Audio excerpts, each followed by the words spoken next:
Welcome to 42 years straight in. On my crackhead update, I was up at Louisiana Fried Chicken. That's my regular spot. And a lady walked up to me. She said, "You know what I want for New Year? I need it right now." I said, "What's that?" She said, "I need somebody to eat my box now. I really need it. That's what I want. I ain't getting nothing for Christmas. I need my box ate." I said, "Shit, go around and advertise it. Somebody will take it up." She said, "What about you? We can just get in your car right now and take care of this." I said, "No, I'm past. I passed. I said, "I work perfectly down below. I don't eat the box." She said, "What kind of man is you?" I say, "A man who don't eat box." "What kind of woman is you who want a box ate?" I say, "Practice yoga and you can eat your own damn box." She said, "You talk kind of funny. You kind of crazy. What kind of medicine you on? Who your doctor is?" I say, "Shit, I'm on that good shit." She said, "I sure need me some of that because you crazy in hell, man. I swear you crazy. I thought I was crazy. You gonna drive me crazy." I said, "You thought you was crazy." She said, "Yeah, man. You gonna buy me some chicken?" I said, "No, I'm gonna pass on that." I said, "What kind of grown woman can't feed herself?" So she didn't want to hear what I was talking about, and she walked away. Y'all know what it is. Get your motherfucking shanks out, and let's get ready to ride. Y'all, I've had a couple people in the comment section. Uh, they spoke on, oh Lord, you got to look at when this man was. He started working for the prison system in 1921, and he had retired. And Wildcat got him out of retirement and brought him back. During his era, you got to look at, man, these people had honor. Your word was your bond. So mainly, if he told you something, that's what was going to happen to you. He didn't just dry ass talk. If he said something to you, you can bet it's going to happen. And he expects the same out of you. You know, we looked at it as hard because we on the receiving end. But I would ask the person this: how in the hell you gonna run a prison with all type of murderers and all type of people commit violent crimes is housed at this prison? If you don't run it with a firm hand, they gonna take over. Simple as that. You know, I can look at how Texas prison is now. Those poor guards, they beg those guys to do everything. Poor female guard, she'll come in there by herself, one little woman, and tell these guys, "Come off the run, gentlemen." That means the run is the second and third tier. You're not supposed to be up there unless you're going in your cell or out of your cell or going to the shower. You're not supposed to just stand up there and talk and hang out. Or she would tell them come in there, and they started a new policy to make you sit down in the day room. That way they can see better. If all inmates standing up, moving around and all that, all kind of shit can be going on. I used to call it the Comanche Circle. When you see a bunch of inmates moving and milling around, something is going on. And a guard just can't figure it out. All he sees is a sea of white prison uniforms. He can't actually see it, because he ain't worked for the prison system long enough. He don't think like an inmate. He always underestimate the inmate. He just know you a convicted felon. That's it. He don't know nothing else about you. Where we know more about them than they know about us. You learn how to observe. This guard shake you down. He only go down to your knees when he pat searching you. He not gonna go all the way down to your tennis shoes or your boots. He not gonna do that. He ain't gonna bend that low. So you know to put your contraband down by your ankle. We observe all type of shit they do. You got some of them who really don't want to search you down, even though they have rubber gloves on. They barely touching you. You got some who search you down thoroughly. They run their hand around your collars, around inside of your pants, all the way down to your ankle and run their finger around your tennis shoe or your boots. You got to know which guard to go to get searched. If you got contraband, if you ain't got contraband, you're not even worried about it. Just go over there and get pat search. Sometimes every fifth inmate, they make script search. Sometimes the 25th inmate gets script search. So you don't never know what they're going to do. You got to be prepared. You got to look at what supervisor's working, how he run his shift. You got to know all that shit if you want to survive, or you're going to get a whole lot of fucking disciplinary. You'll stay on close custody or medium custody, losing a lot of privileges. Well, if you just go over there and get searched and go on about your business, no problem. You know it's going to happen. They do it all the time at a maximum security facility. They search you all the damn time. So you got to be ready for it. You done picked up some contraband in the chow hall from your homeboy. Some prisoners are strict, like the Wynn unit. They don't like inmates moving commissary around. They catch you with a tube of toothpaste, they're going to confiscate it and write you a possession of contraband case.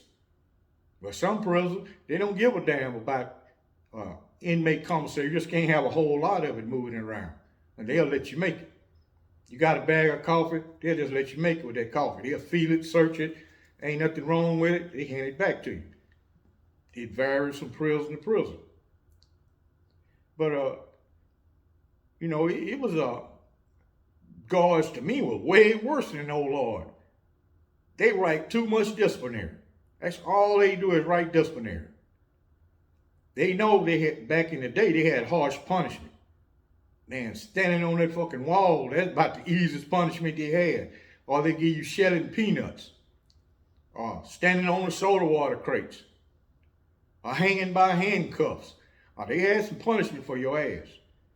Now, man, a warden would be under prison. He was to handcuff an inmate and hang him up by some handcuffs. Man, they'll throw that man slap under prison. He wouldn't make it out of prison 3 days. Because those guys got ways of getting the message out. And you got modern day guards, they ain't saw no inmates treated like that. They wouldn't even agree to it. They will report him themselves. Now you got some guards who really don't give a damn about an inmate. They don't care less about you. They look at it like this. I got to work every day to feed myself and my family. And here you was out here committing crimes. Now you locked up. You ain't got no money. Talking about all the shit you did on the outside. But nobody validates that. Nobody writes you. Nobody come visit you. Nobody don't put funds in your inmate trust fund.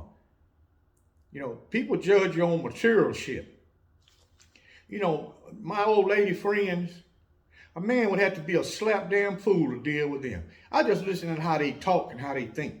They judge you on material things.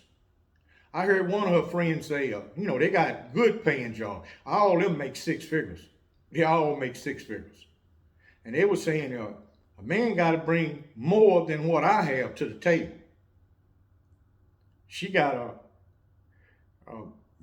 Lexus 460. And she said a man got to have a better car than she's got. Everything, she ain't worried about his morals and his principles and his character. That don't mean jack shit. She judging you on material wealth. But ain't none of them married. Not one of them is married. A man had to be, all they before is pump and dump. You'd be a fool to get in a relationship with one of those chicks. Number one, they know they can support themselves. And a lot of them got a whole lot of student loan debt. I met a little pretty chick, man. She works down at 7-Eleven, up on 75, on Central Expressway for people who don't know nothing about Dallas. And I was talking to her one day. I went in there to buy the lottery, and she was saying, man, she got a lot of student loan, got over $150,000 student loan debt. She didn't even graduate. She said she was at college partying and getting high and having a good time instead of attending class. So she dropped out. You got to pay that debt. She looking for a man to pay her debt. And she pretty as hell. She's a fucking 10. This chick is pretty. She's young and she's pretty. But I doubt if she gonna get any takers. It's a lot of wealthy guys. I had the occasion to be around quite a few. I know quite a few guys who got $20,000 in their pocket. Right now, they walk around with that in their pocket. They ain't hurting for no money at all. They own homes, nice, expensive cars.